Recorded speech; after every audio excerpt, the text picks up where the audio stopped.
Assalamualaikum warahmatullahi wabarakatuh.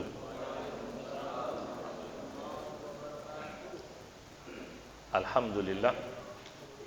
Alhamdulillah, salatu wassalamu ala asyrafil anbiya wal mursalin wa ala alihi wa sahbihi ajma'in, amma ba'd. Qala Allah Ta'ala, wattaqullaha wa yu'allimukumullah. وقال الله تعالى يا أيها الذين آمنوا قوا أنفسكم وأهليكم نارا وقودها الناس والحجارة عليها ملائكة غلاظ شداد لا يعصون الله ما أمرهم ويفعلون ما يؤمرون. وقال الله تعالى فتزودوا فإن خير الزاد التقوى واتقون يا أولي الألباب.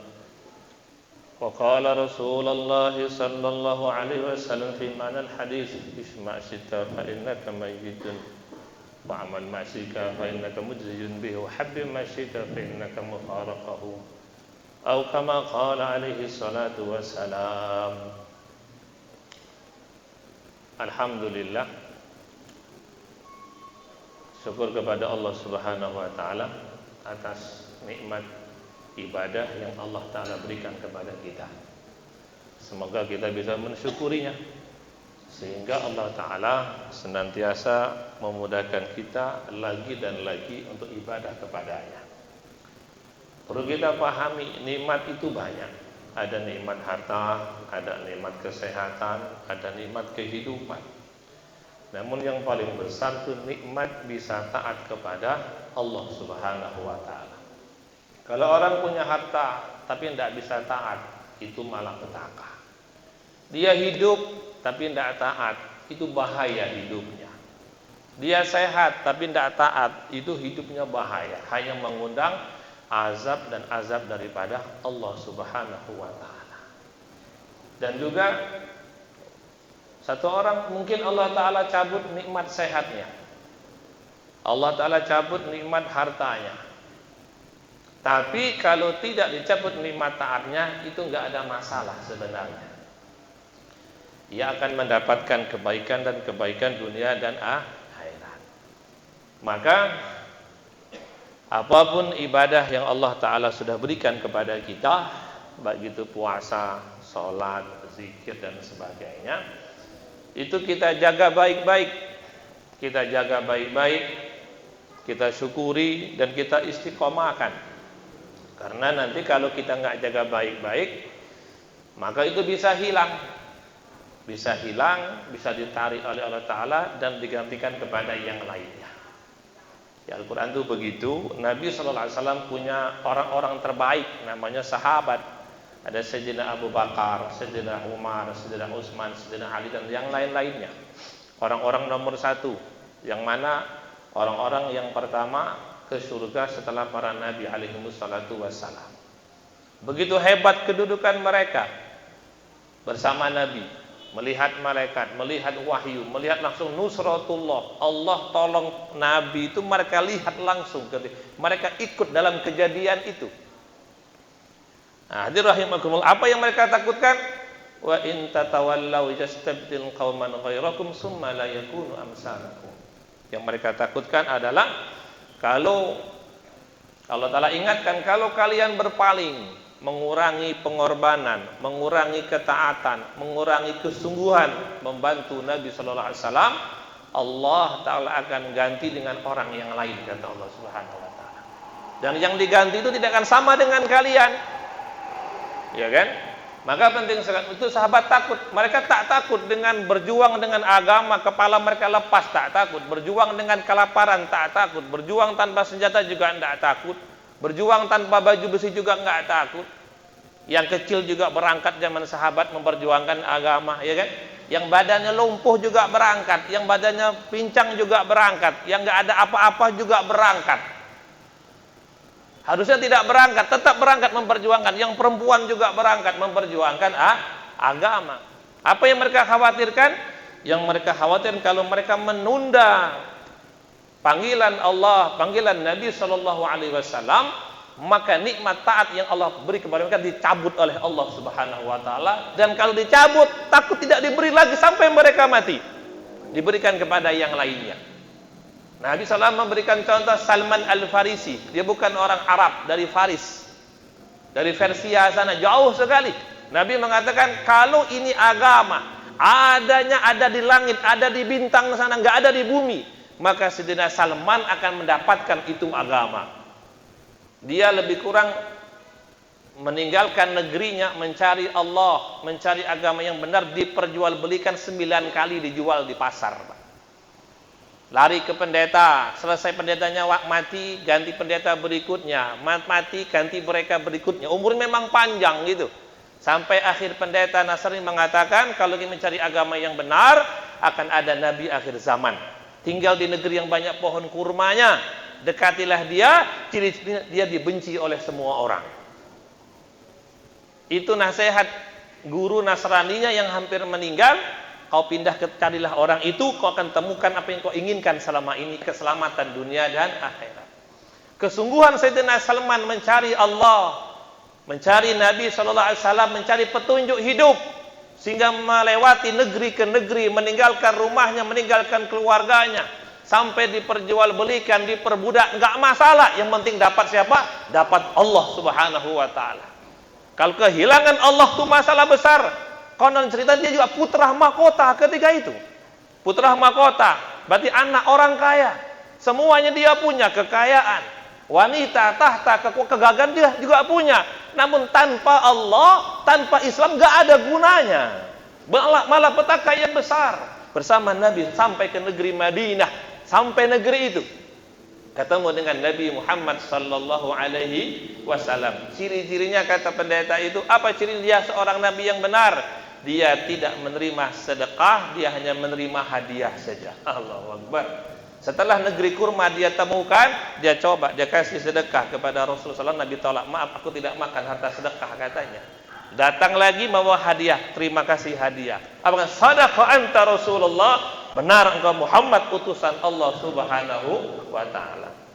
Maka hadir rahimakumullah, kesungguhan Sayyidina Salman radhiyallahu ta'ala Al-Farisi demikian dalam menjaga, mencari, mendapatkan Allah Ta'ala. Dia dapatkan segala-galanya. Alam merintang, negeri demi negeri, lapar, haus dia lewati, tapi dia berhasil. Apa titel kehidupan dia?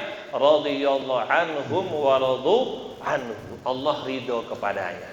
Maknanya apa? Allah tidak bakal lagi marah kepada beliau dunia sampai akhirat. Di kubur Allah nggak bakal marah kepada beliau lagi.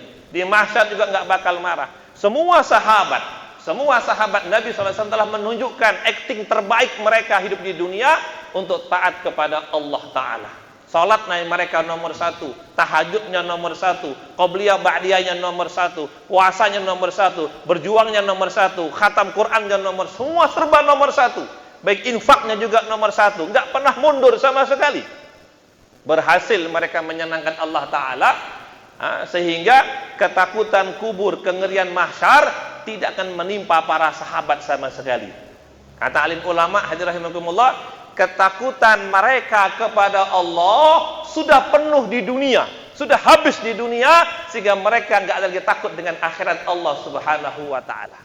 Mereka sudah menarik ketakutan kubur, kengerian mahsyar, kengerian hisab, kengerian jumpa dengan Allah, ngerinya neraka, sudah mereka tarik semua di dunia, penuh takut kepada Allah Subhanahu wa Ta'ala, sehingga kata ulama, mereka lah orang-orang yang ketika nanti dikubur, di mahsyar, di akhirat, nggak perlu takut lagi selama-lamanya.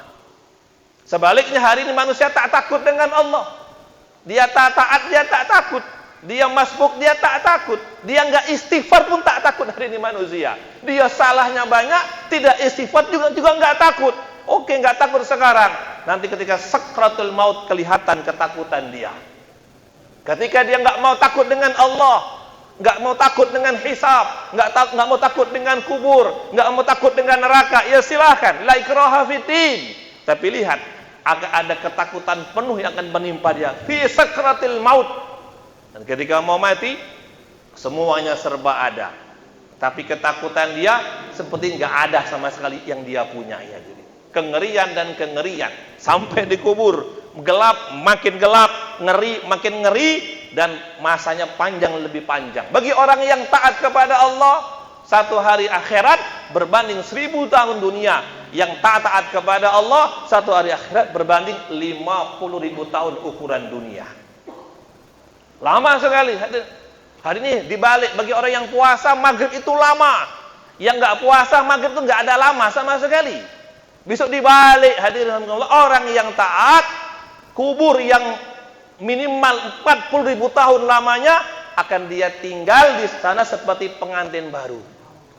Ada yang mengatakan antara subuh dan maghrib, ada yang mengatakan asar sampai maghrib saja. Siapa yang sampai dikubur dia taat kepada Allah Ta'ala sebelumnya. Sebaliknya, hadir rahimakumullah, orang yang gagal ketaatannya kepada Allah Ta'ala, gagal menyempurnakan iman, gagal menyempurnakan sholatnya, gagal dalam menyempurnakan ilmunya, gagal mau konsen dengan Allah tuh gagal. Dengan Allah tuh gagal, dia nggak bisa sama sekali. Bahkan hadir rahimakumullah, akhlak pun tidak bisa dia sempurnakan. Nggak kepada orang jauh, kepada orang tuanya pun dia nggak berakhlak sama sekali. Benar kata alim ulama, setua-tuanya kita, sekaya-kayanya kita, sehebat-hebatnya kita, tetaplah anak di depan orang tua, maka berbaktilah kepada mereka. Tidak bisa, setinggi apapun jabatan kita, sebanyak apapun harta kita, sepintar apapun kita, tetaplah anak di depan orang tua, maka berbaktilah kepada mereka, buat Allah ridho kepada kamu, sebab mereka di hadapan Allah Ta'ala. Maka hadir rahimakumullah, maka bagi orang yang taat kubur yang panjang, mahsyar yang itu nggak ada masalah sama sekali. Umar ibn Khattab mengatakan demikian, ya Rasul, nanti kalau orang meninggal, apakah dicabut kepintarannya di kubur? Tidak, wahai Umar. Oh, kalau gitu nggak ada masalah di kubur, katanya. Nggak ada apa? Kenapa begitu, wahai Umar? Karena aku tak pernah ingkar kepada Allah Subhanahu wa Ta'ala. Aku telah membuktikan di zamanku, ada nenek-nenek bawa minyak tertumpah di tanah. Dia melapor kepadaku, wahai Umar ke khalifah, minyak kami tertumpah di tanah. Kata Umar, tanah sebelah mana? Tanah sebelah sana. Didatangi, wahai tanah, kembalikan minyak nenek ini. Kalau tidak, aku tanam orang kafir di tempat kamu, katanya. Langsung mengeluarkan minyak. Hadiramkumullah. Zilzalah, gempa di Madinah terjadi. Datang juga sahabat, orang mengadu syakau, mengadu kepada Umar bin Khattab, lagi istirahat, lagi kailulah, lagi tidur sebelum zuhur. Itu sunnah Nabi SAW, ya kan? Tapi tidak ada panjang-panjang. Kalau kepanjangan jadinya gemuk begini, jadinya diajak keluar tidak bisa, berat jadinya kan? Itu namanya kelewatan tidurnya, mubazir, mubazir. Maka ketika dia dipanggil Tamim Ad-Dari, kata orang itu gunung mengeluarkan lava. Dia ambil, ini serbanku, ini serban, bawa temu itu lava, katanya. Dalam kitab Arba'in Nawawi syarahnya. Itu lava turun kayak ular, Pak, dari gunung, kencang sekali. Tamim Ad-Dari pakai serban. Hada ridha Umar ibn Khattab, wahai api, ini nih serbannya Umar bin Khattab radhiyallahu ta'ala anhu. Maka itu lahar, itu lava mundur ke belakang, masuk dikunci. Jangan pernah keluar kecuali menjelang hari kiamat, katanya. Hadir rahimakumullah, begitulah Umar ibn Khattab, begitu takut kepada Allah Subhanahu wa Ta'ala, takut yang benar, sehingga semua makhluk takut kepada beliau radhiyallahu ta'ala anhu. Beliau benar-benar takut kepada Allah, benar-benar takut kepada akhirat, sehingga seluruh alam semesta ini menghormati Umar ibn Khattab. Apa yang dia mau bumi keluarkan, keluar. Ya. Takut Umar betul kepada Allah, sehingga selain Allah pun takut kepada Umar ibn Khattab radhiyallahu ta'ala. Ini cerita yang sudah pernah terjadi, sehingga bagi mereka akhirat hanyalah lautan nikmat saja. Akhirat hanya lautan nikmat saja. Allah sudah ridho kepada mereka. Dan dalam riwayat hadis, ada nikmat surga itu, ada makanannya, ada minumannya, ada pelayanannya, ada kelasnya, berbeda-beda. Namun yang paling tinggi apa nikmat surga itu adalah mendapatkan ridho Allah. Ketika ahli surga sudah di surga, ahli neraka sudah di neraka, kata Allah Ta'ala, ahli surga sini, mau tidak aku kasih lagi sesuatu? Ya Allah, engkau sudah cahayakan wajah kami. Ini nikmat besar. Sudah selamat kami daripada maramu, sudah nikmat besar. Sudah di surga, sudah nikmat besar. Apa lagi ya Allah? Kata Allah Ta'ala, ada lagi. Ku kasih kepada engkau apa? Mulai hari ini, di surga itu, mulai hari ini, aku akan ridho kepada kamu, tak akan pernah marah lagi selama-lamanya. Itu nikmat surga yang terbesar, melebihi semua yang ada di surga. Namun, oleh sahabat Nabi SAW, berjuang dengan Nabi, kata Allah Ta'ala, was-sabiqunal awwaluna minal muhajirin wal ansar walladzina taba'um bi'ihsan radhiyallahu anhum wa radu'an. Nikmat surga yang tertinggi itu yang ada di surga oleh Sayyidina Abu Bakar, Utsman dan yang lainnya sudah dapat ketika masih di dunia. Marahnya Allah enggak nimpa kepada mereka lagi. Bayangkan, tertinggi nikmat surga itu ridha Allah. Allah nggak bakal marah lagi, terserah mau buat apa. Begitu sahabat ketika selesai perjuangan Badar, ya kan? Peristiwa Badar ketika itu. Perjuangan Badar ingin mengambil hak harta mereka. Karena ketika mereka hijrah Mekah ke Madinah, itu kan tanpa harta, ya kan? Ditinggalkan semua harta kalian di Mekah. Kalau dibawa nanti repot. Bawa diri kalian, bawa iman kalian ke kota Madinah. Wah, subhanallah, berat tuh Pak, meninggalkan rumah, meninggalkan Mekah ditinggalkan. Harta mereka ditinggal seluruhnya. Singkat cerita, Abu Sufyan membawa harta itu, ambil hak kalian kembali. Malah dihadang oleh kaum kafir Quraisy sebanyak 1000 orang. Perang untuk mengambil hak mereka ketika itu, bukan menantang mereka. Oh, subhanallah, berjuang selesai.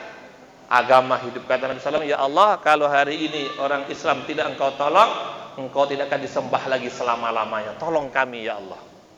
Karena mereka nggak ada persiapan ketika hari itu orang Islam kalah ya Allah, maka engkau tidak akan disembah lagi selama-lamanya. Maka Allah tolong.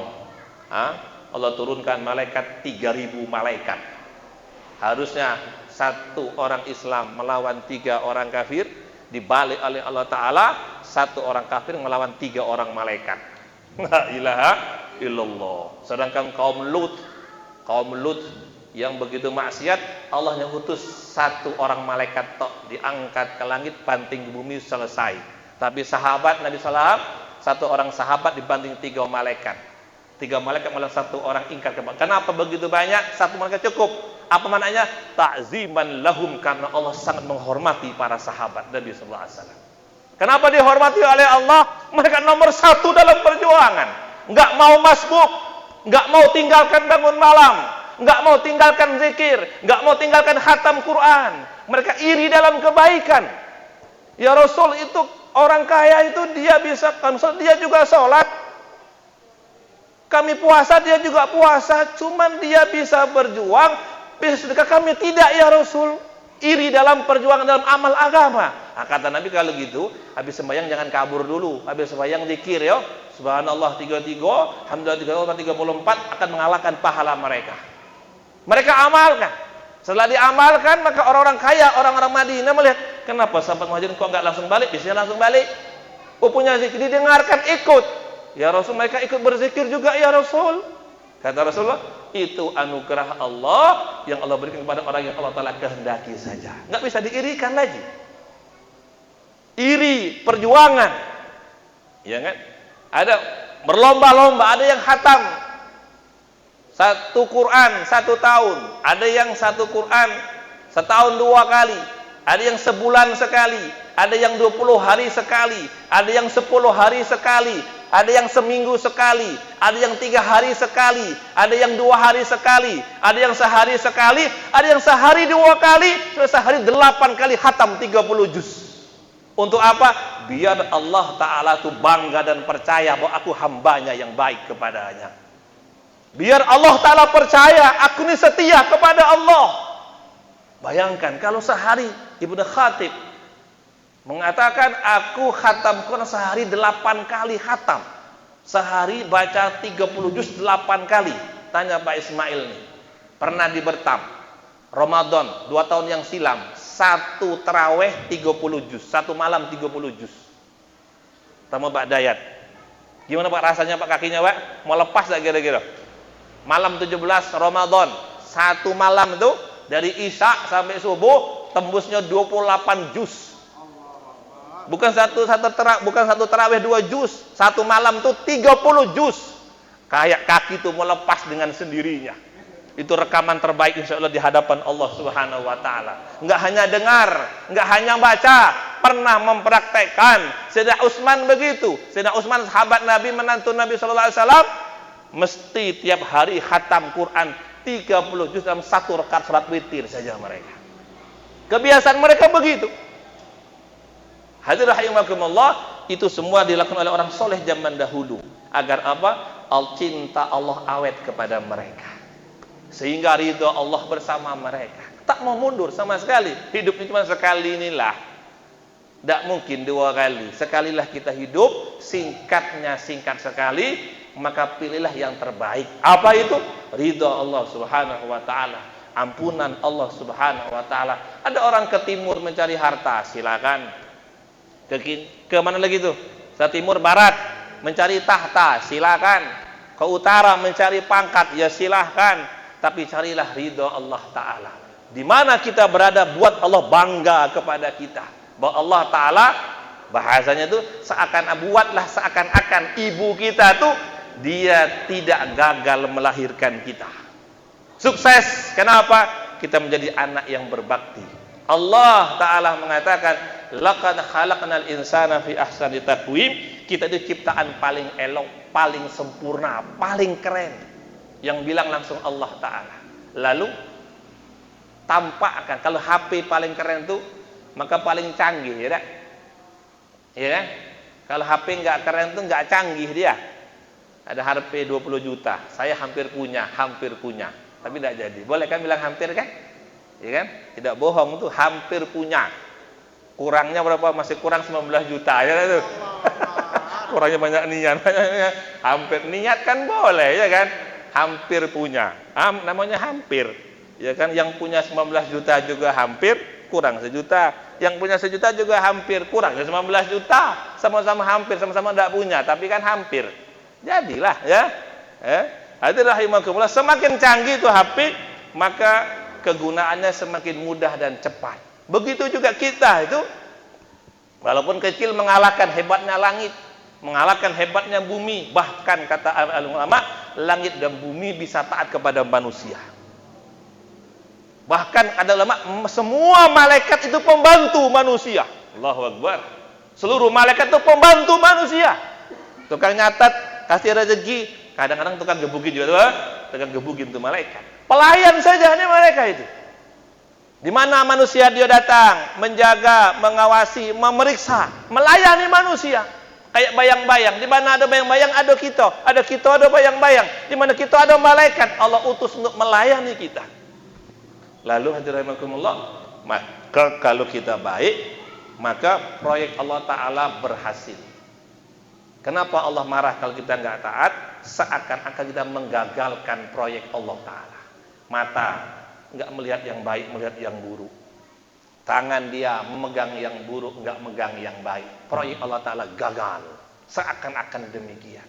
Kaki kita nggak mau ke majelis ilmu, gagal. Sehingga Nabi Daud, wa alanna lahul hadid, seorang nabi yang kuat, Allah taala lenturkan besi di tangan dia. Apa dia katakan? Ya Allah, kalau engkau lihat Daud memegang yang engkau tidak sukai, lumpuhkan tanganku ya Allah. Aku tak mau menggagalkan proyekmu ya Allah. Kalau engkau lihat Daud melangkah ke majelis yang bukan majelis ilmu, majelis agama, lumpuhkan kaki Daud ya Allah. Kalau kau lihat dan melihat yang kau tak sukai, butakan matanya. Mendengar yang kau tak sukai, tulikan telinganya. Kalau Daud berkata yang kau tidak suka, bisukan lidahnya ya Allah. Aku tak mau punya anggota badan yang menantang perintahmu. Begitu Pak, yang lihat itu Nabi yang kuat Pak. Ngangkat batu kayak ngangkat roti, kuatnya itu. Tangan dia itu bisa megang besi, buat baju besi dengan tangan tanpa api. Buat panah dan tombak dengan tangan, lentur minta ampun tuh besi Pak. Allah taala berikan kekuatan. Begitu kuat Nabi Daud, begitu sempurna takutnya kepada Allah Subhanahu wa taala. Sedang duduk depan rumah, nunggu takazah datang. Datang orang mengajak dia kelahi. Daud, engkau begini-begini, kita kelahi. Daud tidak menyelesaikan masalah itu, enggak langsung. Kalau langsung habis orang tuh. Tunggu sebentar, duduk. Dia ke dalam, ambil air wudu, sholat, munajat, istighfar. Ya Allah, kalau tadi malam Daud kepada engkau kurang ibadahnya, hamba tobat ya Allah. Kalau tadi ada hak engkau yang belum hamba sempurnakan, ampun ya Allah. Sehingga engkau utus orang untuk menegurku, menantang aku. Karena aku merasa tadi malam kurang hak kepada engkau. Ya Allah, aku bertobat katamu hari ini ya Allah. Setelah dia selesai mengatakan istighfar dan tobat, dia keluar. Orang yang ingin mukul dia langsung meluk beliau alaihi salatu wassalam. Nggak jadi, detik yang sama, orang yang sama akan memukul dia, akan hanya dia berkelahi, bahkan membunuh dia, berubah menjadi orang yang paling baik, waliyun hamim. Di Quran itu begitu, idfa' billati hiya ahsan. Seorang dai muslim yang hebat siapa? Yang menjadikan musuh menjadi kawan bagi dia. Itulah baginda Nabi SAW, menjadikan musuh menjadi kawan. Qatil wa maktul fil jannah. Bagaimana yang bunuh dan yang dibunuh masuk surga dua-duanya. Secara hadis, yang membunuh dibunuh masuk neraka. Tapi secara prakteknya, Hamzah meninggal dibunuh, Wahsy yang bunuh, Hindun yang merancang, tiga-tiganya ke surganya Allah Subhanahu wa ta'ala. Hadirin, ketika Nabi Daud memperbaiki hubungan dia dengan Allah, hakikat dunia digerakkan oleh Allah. Allah itu tidak hanya menciptakan dunia, tapi juga menciptakan gerak-gerik isi dunia itu sendiri. Cabai itu ciptaan Allah, pedes dalam cabai pun buatan Allah, bukan dari cabai itu sendiri. Nggak paham demikian, maka datang orang mengganggu beliau, dia paham bukan dia, hakikatnya Allah Subhanahu wa ta'ala. Maka aku selesaikan masalahku dengan Allah. Allah sudah setuju, nerima maafku, maka Allah gerakan jadi musuhku, berubah menjadi lawan, menjadi kekasihku, menjadi teman.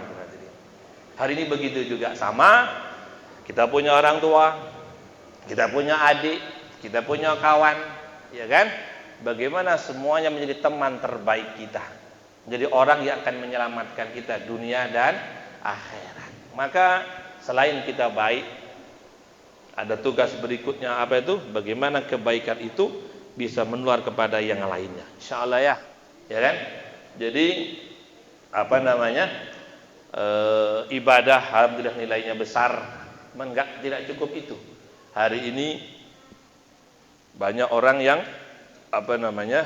Hidup cuman sangat sedikit yang beribadah kepada Allah. Maka rekan-rekan semua yang oleh Allah Subhanahu wa ta'ala diberikan ibadah lebih, masih muda, masih mau berjamaah, apalagi 4 bulan ya tak? Apalagi 40 hari ya tak? Lebih itu, sudah mau puasa, mau tahajud. Maka kata Pak Yai, itu ibarat kalian sudah jadi orang kaya, maka berbagilah dengan harta kalian. Maksudnya gimana? Kalian sudah puasa, kalian sudah sholat berjamaah, jangan lupa hadiahkan mbak-mbaknya yang sudah pakai jilbab. Niatkan, ya Allah, hadiah pahala jilbabku untuk semua saudara muslimahku yang belum pakai jilbab, ya Allah. Kau jangan siksa mereka, ya Allah. Kita sudah sholat, kita masih punya ponakan, teman sekolah yang belum mau sholat, jangan kita doakan dia celaka, ya Allah. Kalau engkau telah terima sholat maghribku, hadiahkan untuk mereka yang gak sholat maghrib tadi, maafkan mereka, ya Allah. Ya, kita sudah puasa-puasa sunnah, ya Allah, mungkin pamanku, bibiku, ayahku, adikku, keponakanku, temanku, dia baik, tapi dia nggak puasa Ramadan, ya Allah. Dia baik kepada kami, ingkar kepada engkau, ya Allah. Tolong, ya Allah, puasa sunnahku hadiahkan untuk dia, ya Allah, sehingga engkau tak jadi marah kepada dia, ya Allah. Itu umat butuh ini, Pak yang mulia. Nabi nggak ada lagi, sahabat nggak ada lagi, alim ulama sudah tinggal dikit. Kalaupun ada, tidak jelas dah. Ulama yang tingkat-tingkat langit sudah ditarik ke akhirat oleh Allah Ta'ala, waktunya balik. Orang ikhlas sudah hampir nggak ada, hampir nggak ada, dikit Pak yang mulia. Lalu bagaimana kalau gitu umat biar selamat? Maka yang sudah punya ibadah lebih, punya waktu lebih, hadiahkan ibadah kita kepada mereka. Sehingga apa? Mungkin ya kan, asbab hidayah. Allah lihat, dalam buku dia ada pahala sholat, walaupun dia tidak sholat, nanti Allah kasih dia taufik untuk sholat. Di buku dia nggak ada pahala pakai jilbab, yang ada buka aurat saja. Kita titipkan, ya Allah, tolong selamatkan saudariku itu. Allah lihat dia ada pahala, catatan di buku amalnya pahala pakai jilbab. Mungkin asbab hidayah Allah Subhanahu wa taala beri taufik dia memakai jilbab demikian. Demikian hadirin rahimakumullah, penting sekali kita niatkan diri kita untuk senantiasa kunu ansarallah. Jadilah penolong-penolong agama Allah Subhanahu wa taala. Ya, kami lagi bergerak di 40 hari. Ngajak Bang siapa? Gipari, tak mau kata Bang Gipari. Semoga mau habis ini dah tuh. Merah-merah lah muka nangis lagi kan. Hari kebaikan tuh dua saja. Kalau kita diajak ikut, kalau nggak diajak nyusul. Setuju kira-kira tuh? Orang keliling ngajak sholat, oh diajak ikut. Aku kok nggak diajak? Sudah nyusul baiklah. Orang tuh sedang mau ke surga ngapa? Dah ikut. Ya, betul lah kira-kira tuh. Aku tak diajak, jangan begitu. Iya kan? Kalau diajak baik ikut. Aku nggak diajak, nyusul lah 40 hari dia bilang. Nyusul 3 hari apa masalahnya? Wong ini hajat kita masing-masing memperbaiki diri kita kepada Allah Subhanahu wa taala. Semua niat insyaallah. Ini besok setiap malam Minggu hadir ke Masjid Al-Jihad Abad Bandung ya. Kalau Senin Kamis di Masjid Ain setiap malam Minggu kumpul di sana kita sama-sama. Semua niat insyaallah. Semoga Allah Ta'ala beri kita taufik untuk amal dan sampaikan. Subhanakallahumma wa bihamdika asyhadu an la ilaha illa anta astaghfiruka wa atubu ilaik. Wassalamualaikum warahmatullahi wabarakatuh.